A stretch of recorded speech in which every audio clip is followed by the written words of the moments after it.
What's going on, guys? Welcome back to Dugout Talk. Stealing home. Oh my Watch goodness, out. that's home He save. did. We stole home. That doesn't happen too often, folks.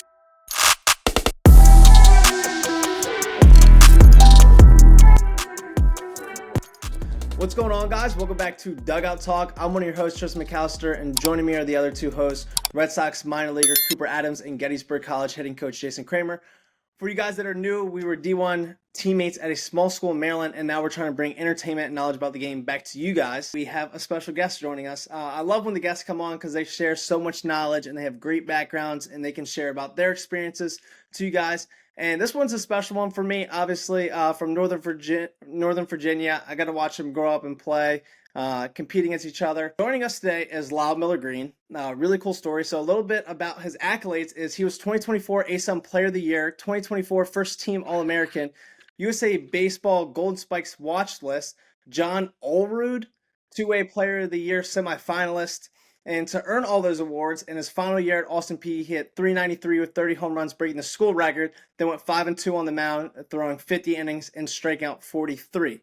Most importantly, though, he was Austin Peay's Dean's List. So for you Student kids, athlete, baby. athlete. So if you think school isn't important, just look at Golden Spikes Watch List candidate and First Team All-American, Lyle Miller-Green. School's important. It's great to have you. So thanks for joining us. Yeah, thanks for having me.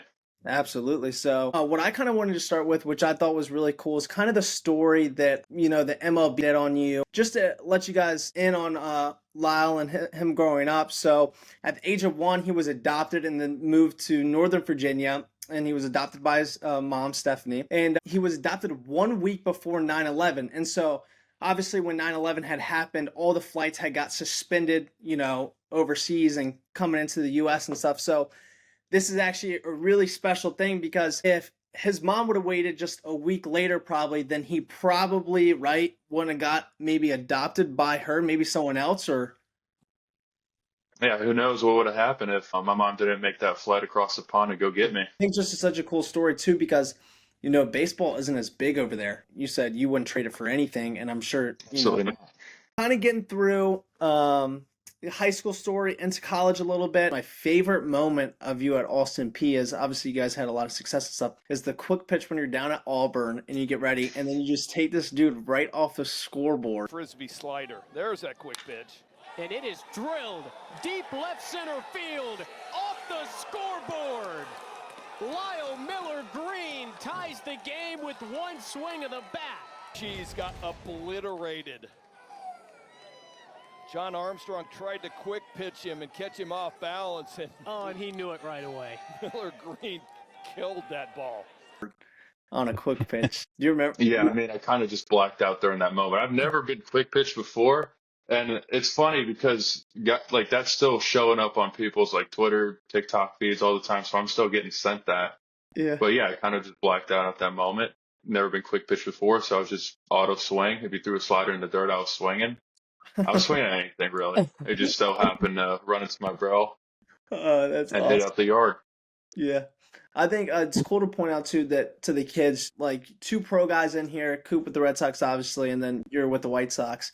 Forgot to mention that 17th round pick to the White Sox. So, but you don't have to go play at the big school. You don't have to go play at the LSUs, the Floridas, the UCLAs. You don't have to do that. They will. They'll come find you. Just because you didn't play at Oklahoma State doesn't mean you weren't a pro guy, right? It doesn't mean you should give up on your dreams. Just keep working, keep being a good teammate, and things will reward you. Absolutely, and inspiring, right, Coop? You go to Mount St. Mary's, you don't get drafted. You never know what's going to happen. There's guys that get drafted that have 5 innings at their school. It's just do what you need to do, and they will come find you. And if you get drafted, and then you're a pro guy, and you get a chance at the big leagues, which is absolutely sick. I actually have one question, obviously, because you went to Oklahoma State. So one of my teammates, a guy I played with this year, Isaac Stebbins. I'm actually curious. Did you get a chance to meet him? I'm not 100% sure what the time periods were. No, I didn't get the chance to meet him. I think we actually do follow each other on Instagram. So that's about as close we've been, but I do remember facing him because we actually went to Oklahoma State my first year at Austin P for a weekend series. Oh, So yeah. it did feel a little weird, to be honest with you. I mean, the weekend didn't go the way that we would have liked, but I mean, it was still going back to a place that I spent a whole year of my life at. So, I mean, I enjoyed it. I thought it was cool playing against So guys I spent the previous year with.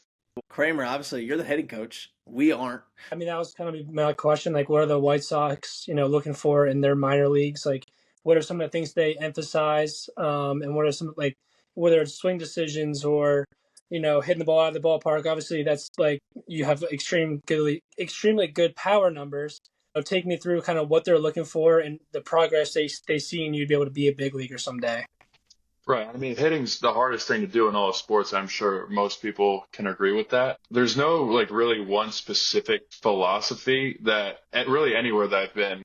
The common theme that I've noticed with all these schools that I've been to is it's kind of like golf, so to speak. Like you want to have all these different clubs in your bag. You need to be able to situational hit, just put the ball in play or drive the ball out of the yard when your team needs it the most. And, also staying gap to gap, getting those singles, doubles. Does that make sense?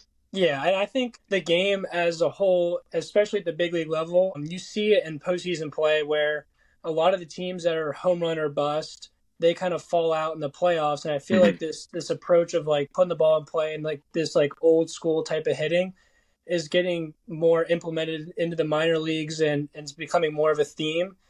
Because they see teams that are doing well in the postseason that are putting the ball in play, they're getting runners over, they're doing the simple things to get runs and they have winning plays on offense. So I think that's interesting that they're kind of implementing that in the minor leagues to kind of take over here in the big leagues soon. I think that's a good philosophy that, because I think a lot of people, they have a lot of complaints about everyone's striking out and everyone's trying to swing as hard as they can. So I think that's good that, the White Sox are trying to get their hitters to be a well-rounded hitter, which is what everyone wants.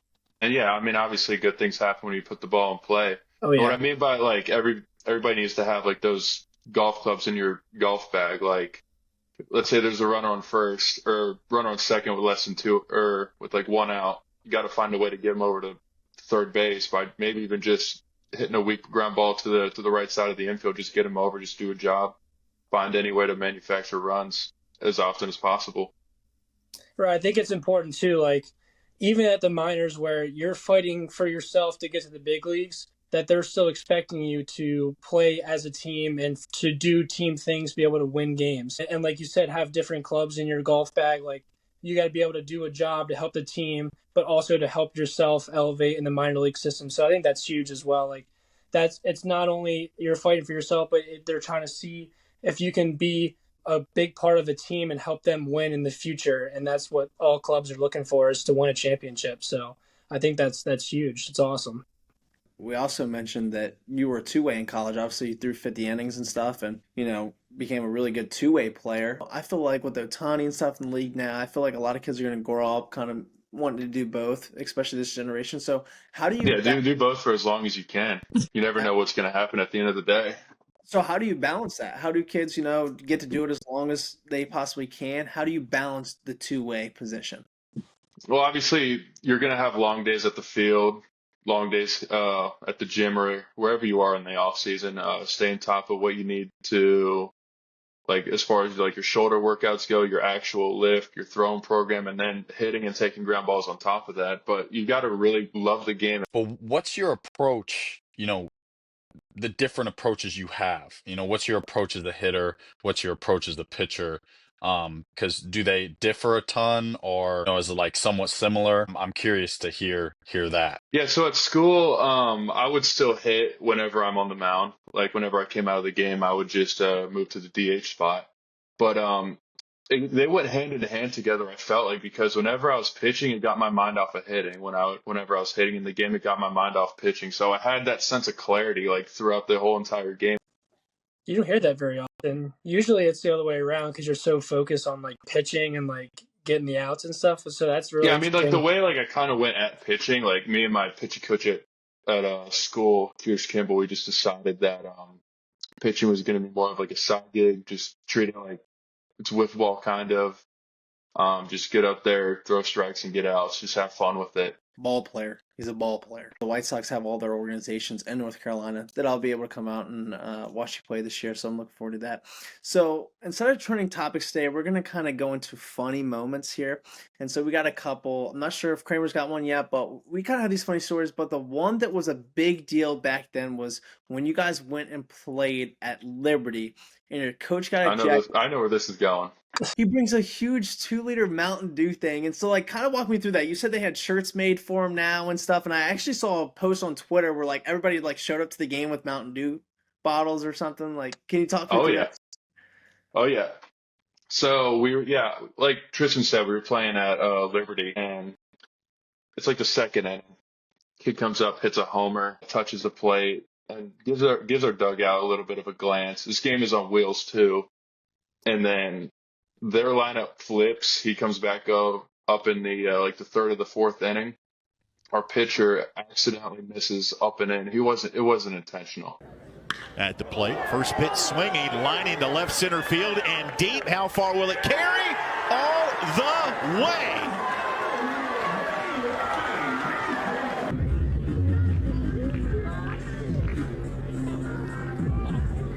Okay. Seems like ages ago in this game, back in the first. Liberty scored 8 in the umpires talk about it, and they threw the catcher out too. Of the game. Wow. I can understand the angst from both sides. Yes. Soda pop right now. Did they throw everybody out? Well, I wonder if that's why Coach Fanning brought the team together, was kind of giving them some collective momentum as they may have thrown him out of the game. And I think that's why he maybe had a longer conversation. You see him there with the backpack. He's taking the Mountain Dew. Wow. Go get them, boys. Crazy. So the umpire comes out and thinks that is a malicious intent. And so he runs our pitcher, and the rule is if the pitcher goes, the coach has to go as well.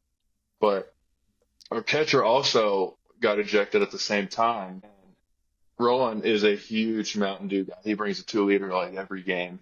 The camera caught him drinking the Mountain Dew right when he was getting ejected. He actually still has that Mountain Dew bottle hanging up in his office. Didn't he, I was like looking back, wasn't he like standing outside the stadium or something like that, still watching the game or something like that? Yeah, so we actually took sleeper buses. We took like 3 of them. I think it was Led Zeppelin or Leonard Skinner used it like a week prior to we did, or at least used one of them. Yeah. And so they were walking back to those buses and just watching the game like on their phone. But I know the clip you're talking about. My 2 teammates came off the bus, just like leaning over the rail, just yelling at us from like 400 feet away. Ground ball left side. Short hop. Wojtek throws over. Stretched by Brown in time. And the Governors. Yep. Just like getting hyped because we won that game 19-16. What a game. Dude, Football scores. Gotta love it. You have to love those games. And speaking of those games, my funny moment, which wasn't so funny in the moment, but now back, was we're in one of those games, 17-16 Sunday game, and we're playing at home, and we're playing Fairfield, team up from Connecticut, and I'm actually facing one of my summer ball teammates from the NECBL, and a lot of thoughts in my head. One thought was that I hit this walk-off home run. So anyways, getting up there, a lot of thoughts. Anyways, I end up striking out on a changeup in the dirt, and we lose the game. I'm pretty upset about it. So I'm upset. I'm pissed. I put everything in my bag, and I grab it, and I go outside the dugout. And there's this guy, and he's standing right outside the dugout right after I punched out to end the game and lose the series. And he goes, "Can I get your autograph?" And I'm like, I felt so bad. Like, I signed it. Okay, I signed it for the guy. Did I really want to in the moment? No. Did he help me maybe overcome a little bit of what just happened? Like, but I'm like, literally, you're asking the guy who just punched out to the end of the game. You want this guy? So. You don't Yeah. want. How old was he? He was in high school, right? Wasn't he, guys? Yeah, I think so. Just about. We'd seen him at all the games and stuff like that. Like, you could have asked me any other day, but you asked me the day that I punched out to lose the series on a changeup in the dirt. I didn't like fly out to the warning track or hit something hard at somebody. Swung at a pitch in the dirt. Struck out, lost the series. Guys waiting to ask me for my autograph. Dude, you don't want this. It was late in the season. We're in a game, and I think there was a rain delay, a 45-minute rain delay, and I took a bunch of caffeine because it was like almost the entire bullpen was fresh. So we were just sitting there going, I don't know who's gonna pitch. For me, I was like, I'm just gonna get ready, do the things I need to do. Cracked a Red Bull, chugged it before the game. Hits 45-minute rain delay. We go back out, we play, and it's about 10:15, and the caffeine and everything just hits me. And we're going into the top of the ninth, or I guess it was like, I think it was 1 out in the top of the ninth, and I run in to where the bathroom is. The bathroom's in our locker room, so I go into the bathroom, and I go in to take a dump, and sure enough, within like the next 10 minutes, I'm getting one of the guys comes in and goes, Coop, you need to get hot right now. So I had to, pull up my pants, rush out there. The coach was not too happy because I wasn't there. But it was kind of a crazy thing. The guy that was out there ended up getting out of the inning. Everything was fine, but kind of just a crazy moment in my first year of pro ball. I was just like, wow, I didn't know what to do. I was like, I gotta, it was coming, nature was calling, but I had to get hot. So kind of a crazy, funny moment. So I actually do have a funny story. Tristan, you remember kind of this. When I was playing in Maine in summer ball, we did like these little camps for like the little kids would, do the camp for like a week or whatever. And we would, the players would be there. And one of the kids, he was hilarious. He nicknamed me Creamy. Creamy. So everyone, it caught like that. And so all the kids started calling me Creamy. So this was like 2 weeks later, they had like a kids game or whatever. And I come up in like the eighth I'm having like a pretty bad game at this point. And all of a sudden the kid starts yelling, Creamy, and the whole, like every kid is screaming Creamy. And I punch it out and I just started I was like dying laughing. I was like, I can't even focus. Like it was the funniest thing ever. I was like, oh my. And then that kid after the game came up to me and goes, can I have your autograph right here? And so I signed his forehead, and I was like, I looked at his mom because his mom's right there. I was like, can I? And she's like, yeah, sure. I was like, okay. So I signed the kid's forehead and had him on his. It was a crazy summer ball day there. So yeah, that's summer ball baseball for you. It was awesome because you kept telling me about that stuff, and we actually played you that day. So we roll up, we're sitting in the dugout. Kramer comes up to hit, and off day for me. And Aura sucked. You can look it up. Kramer came. And all the kids, they are. I mean, packed out stadium, like really nice stadium, and they're just up against the fence. Creamy. I think I was even like creamy. It's funny because then after the game, all those kids are like surrounding you for your autograph. Right there. I came running. I'm like, can I get your autograph? Can I get your autograph? And stuff like that. And it was hilarious. And that was actually the game. Remember, you're like, oh, dude, we got a sidearm, dude. We don't want to face him. It really was my off day. And then I get like some double header, like pinch hit situation, like 6 hours deep in the game, and I'm like, of course, it's some sidearmer at like 90 with a hammer of a slider. Kramer's like, tell me about him. I strike out. You can look it up. I struck out a lot. And then I'm like, dude, I couldn't even see the freaking ball. And he's like, yeah, it's like pretty gross. Also, bad trip, kind of funny, not funny for me, was Maine was so like a far trip from Connecticut. I don't know, 5-6 hours or something like that, whatever it was. And so we had got on the bus real early that morning, and we were playing the doubleheader. So we get up to Maine, and then we play each other, and then we get back on the bus, and we start heading off. And right as we're pulling off, I realize I don't have my phone, and it's like a 6-hour bus ride. So I'm like, oh my gosh. Like, I go up there, I'm like, Coach, there's no way we could just stop this bus real quick so I can grab my phone. He's like, nah, we can't do that, man. I'm like, oh my gosh, like we didn't pull out. So I take this 6-hour bus ride back home with no phone, and I'm like, what the heck? Like, this sucks. Well, anyways, we get back to school. We get back to the stadium that we played with at Norwich, Connecticut. And I'm like, gotta get my phone. So I'm looking for my phone, get my phone. Then I'm like, oh, where's my keys? So I start looking for my keys. And I'm on the bus, I'm looking underneath my seat, don't see it, and I go check the locker room. Go in the locker room, don't see it. Come out of the locker room, everybody's gone at this point, except for the bus driver. So I get back on the bus, and he's helping me, and he's looking. I'm like, we just don't see this anywhere. And when I'm on the bus, I look to my right out of the window, and I see my headlights on. I'm like, there's no way my headlights are on right now. And I'm like, are my keys in? I left my car running for no lie, like 12, 14 hours. And I'm like, this is not good. My phone's dead because it was on just bottom of the box. We spent so much time in Maine. And then I go up there, I look, my car's on empty. My freaking phone's dead. I don't know what I'm doing. I'm in Connecticut with this host family. I don't know how to get home. So I thought I was gonna have to sleep at the stadium. So I just decided I'm just gonna risk it and drive my car and see if I can make it to the nearest gas station. Sure enough, I did. So thankfully I got home at like 1, 2 o'clock in the morning. But if it wasn't for that, I would That's have the been most spending the Tristan night thing. in that stadium in my car by That's a good myself. question. So For 6 I'm hours on that curious about bus. that. um It's got to be Moff. Yeah. okay.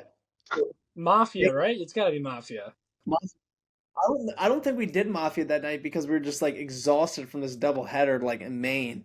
So we were all just kind of chilling. I did go around asking some of the guys if I could connect to their hotspot off my computer, which did last for a little bit. So I was able to, like, I don't know, I was like doing something stupid like Wordle for the day or something. Maybe on Twitter or something like that. I'm just typing in like biggest news feed today or something like that. Something stupid. And I was texting people off my I think I was able to go on my phone actually and go to iMessages and play like those little games. And I was just like texting people like Battleship or something like that, Oh gosh. which is fun. So super boring. I was like, you guys know, you get Yep. done with the game, you just go on your phone like the rest of the trip, unless you're playing off with the boys or something like that. You're watching movies. Like I can't tell you how many Netflix movies or shows I watched on bus trips. Kramen, what was your guys' longest bus trip? Oof. Kramer, you go first. I have to think about this one for a little bit. I think. Oh, we when I was at St. John's, we drove down to UNC Wilmington. That was like 10 Oh, 10 hours. Yep, opening weekend. yep. Yeah. That was I think mine was in the TCL, the Texas Collegiate League. Got in around 10 o'clock, I want to say, the next morning. Jeez. And then we played a night game that was at like 7. Our coach told us to show up to the yard at like 6, just show and go. Little summer ball action. Not to brag or anything, but I did show and go at graduation at the Mount. Coop, obviously, we graduated that day together, was and we pretty actually cool. graduated the Tampa Bay Buccaneers head football coach, which was pretty Todd Bowles. So you can look that up, obviously. So that day, we're graduating with the Bucks head coach. Get out, show and go graduation. It's raining. And so we're just like, bad day, 4 for 4. You know, being a pitcher, I just kind of sit there and do nothing until I'm needed. That's a joke. But, you know, I talk to guys and it's just a situation where people go, yeah, I mean, sometimes I just like going in there, taking a round of flips, like literally just one round, and then I'll go into the game. And I've seen guys take a round of flips or not take BP at all and go into the game and they're 4 for 4 with, you know, 2 home runs. And you're like, what, how? How does that make any sense? Yeah. Is there like, especially going It's funny into a how it game, like, is works. there a certain routine that you stand by? Or do you just, you know, there's some of those days where you're just like, you know, show and go, see what happens. And then you end up having a good day and you're like, oh, maybe I do this more often. You know, I will say this. I am superstitious, but like as far as like a routine goes, I get what I need to feel good going into the game. Like you said, maybe like a few rounds of flips, a few rounds of machine, then call it good. Maybe like 30 swings, sometimes maybe 70 swings before a game. It all just depends on how the body's feeling that day. You always want to listen to your body because that's going to help you stay healthy. Absolutely. I think some kids, they don't realize that. Like when you feel good, and it took me some time to learn. Okay, people, Kramer probably called me Johnny Hole Buckets about 100 times. But I just started to learn when you feel good, that's probably like when you should move on. Like you want to get your work in. That was my whole thought. Like I felt like my reps outworked people, but I think knowing yourself even more, knowing what you need, like your body, which you talked about, is even more important. That'll win in the long run. Like where do you need to be right now to be able to be successful? You know, when game time rolls around and stuff like that. So Absolutely. I think the older you get, it's more important to have I quality mean, over quantity. If that makes sense. yeah. absolutely. Do you like tell your guys that like quality, quantity, or Oh like yeah, I mean we do like rounds of 5. yeah, Like it's nothing. If they do like 4, if they have like 5 and they hit like a good ball, they're like, give me 2 more. I'm like, no, get out. Like yeah, yeah, next guy, like you'll come back in again. and have better focus next time. I'm not going to give you a couple more just to give you a couple more. Like I didn't want you to do it to the best of your ability with quality reps. I think that's the biggest thing for me. Absolutely. I think the quantity starts to come into play when you're trying to feel something, when you're trying to make like an adjustment. Like you just don't want to fill it one time. You probably want to fill it a couple times. I think that's when the quantity kind of comes into play. Yeah, and that also can happen like with T work or front toss. Like you can feel that, and then like when you do machine or we do like some challenging stuff on machine stuff like that. That's when you just go compete and do your rounds of 5 and try to just get some barrels. Watch JD Martinez, and I know a bunch of people are very interested with him and what he does hitting wise because he's, turned himself into one of the best hitters in the game. But obviously with you guys being hitters, was there a certain guy that you guys emulated um throughout your career, their work ethic or like swing pattern or whatever it is? Like I don't think I've ever really asked, Tristan or Kramer this, but Lyle, I'm intrigued by your answer as well. Like is there anyone that you just looked at big leaguer wise that you're like, man, I really want to emulate his work ethic, really emulate like what he does as a hitter? I mean, the first answer I have off the top of my head was, I mean, everybody wanted to have that work ethic that, Kobe Bryant had. But I mean, that's just working like 18 hours a day, just working, getting like 4 or 5 different workouts in. But I mean, as far as like a big leaguer goes, I'd probably say Chris Bryant. I mean, we're similar build, similar swing path. I mean, play pretty much the same spots. Tristan, what do you got? Always felt like I kind of wanted to have, which I didn't. I learned this kind of like later on. I kind of wanted to have like the conviction and like work ethic like Bryce Harper did. Obviously, Nats fan kind of growing up. But it's funny because I remember my hitting coach when I was at Charleston, he's with the San Francisco Giants now in the DR. And I was kind of going through something. I just didn't feel right in the body. You guys have been through that, Kramer and Lyle and maybe Coop in high school, where your body just doesn't feel right, and you're trying to make this adjustment.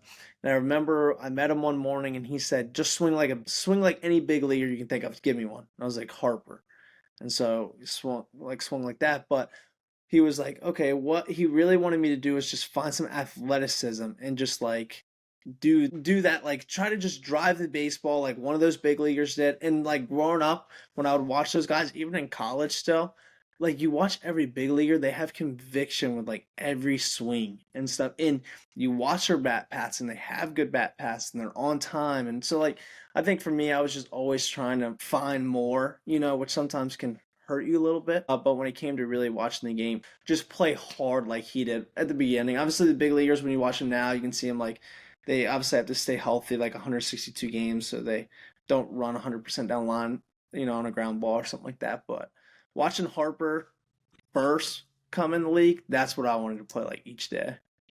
Yeah, for me, for like a swing part of it, That is solid. for some reason, I really loved Carlos Gonzalez's swings. Cargo I just loved his swing. He had a sweet lefty swing. He was a lefty, just like me. I wanted to emulate him so bad, like corner outfielder. I was like, this guy is like my guy. Didn't have that quite as smooth swing as him. No one could ever have it like him, but that was the guy that I really looked up to.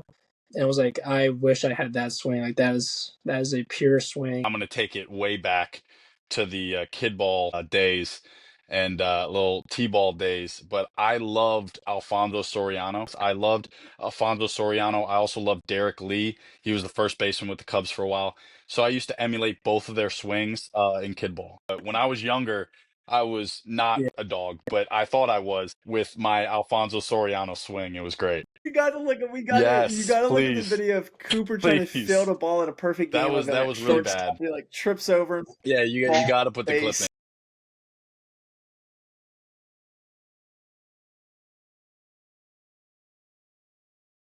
It's actually crazy though, because like I did that and then ended up having a really good tournament. Like, they're putting all these things in. I had a terrible BP, terrible. Like I missed 5 ground balls. It was terrible. Fell on my face, and everyone was laughing at me when I got back to high school. But I ended up like playing a really good third base that weekend, and I was like 5 for 8 on the weekend, like kind of tearing it up a little bit. I was like, okay, I'm feeling myself a little bit. And then the next week, I was like, yeah, I probably should stick to pitching. This is not for me. You can use anything for motivation. So, well, to kind of close it up, obviously, we do a Bible verse at the end.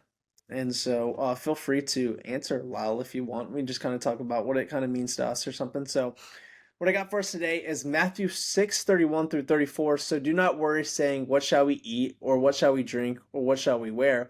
Your heavenly Father knows that you need them. But seek first his kingdom and his righteousness, and all these things will be given to you as well. Therefore, do not worry about tomorrow, for tomorrow will worry about itself. Who wants to take that? I guess I'll go. I think it's why are you smiling, Tristan? Take it. I think it means like just put your trust in God, and he'll give you, food, shelter, and everything that you want in place if you just put your trust in God and put yourself and listen to his word, and not worry about tomorrow. Just worry about today and be present in the moment, and put your faith and your trust into him, and everything will take care of itself. I think too many people just worry about, tomorrow and the next day. And I'm guilty of it. I bet everyone here is guilty of it, worrying about things that they probably shouldn't. And if you put your trust in God, then you don't have to worry about that, because he has a plan for you. And if you stick by that and trust in it, then good things will happen at the end of the day. Absolutely. That's perfect. Do you got anything, Lyle? I mean, I grew up in a Jewish household. I'm Jewish, but I mean, my kind of takeaway from that is everything happens for a reason. Just trust yourself, trust the work that you put in, trust the people around you, and good things will come out of it. Absolutely. I think people get like caught up like, how can I play pro ball? How can I get division? How am I gonna get the schoolwork done? How am I all these kind of things? And then you kind of look back and you're like, hey, like you didn't really need to worry about that or something, It's like I always like to think like things aren't as big as they seem. Even if it really is a big moment in that part of time in your life, like you kind of look back and you realize like it wasn't as big as it seemed. In the moment Gotta it have was, faith in what you're obviously, doing, man. but you look Faith back and you in, got through it and stuff. that So you'll get there, and faith that everything will be okay as long as you keep putting the work in, keep chugging away. Like God has you, and I know, everybody's on their own journey, but if you keep chugging away at it and keep chipping away, things will work out.